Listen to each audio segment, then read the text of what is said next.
Northern Michigan University's policies on self-harm came under scrutiny after a complaint was filed with the Department of Education's Office of Civil Rights back in 2013. Now that same case is being investigated by the Department of Justice.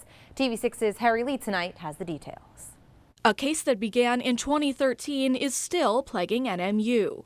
The issue at hand, a policy that prohibited students from discussing suicidal or self-destructive thoughts with other students.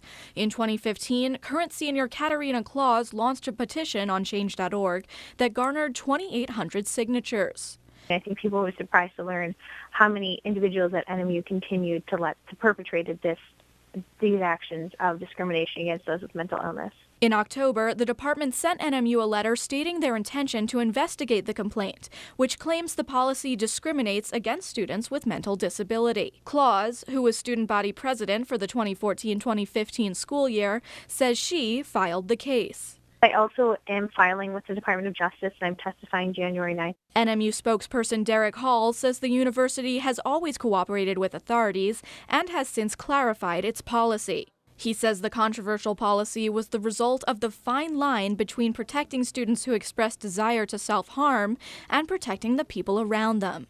That's important in situations where a student chooses to rely on peers rather than mental health professionals. This all revolves around students who have thoughts of self-harm, and how we've handled that in the past was telling the student they should not talk about that with other students. We do not do that anymore.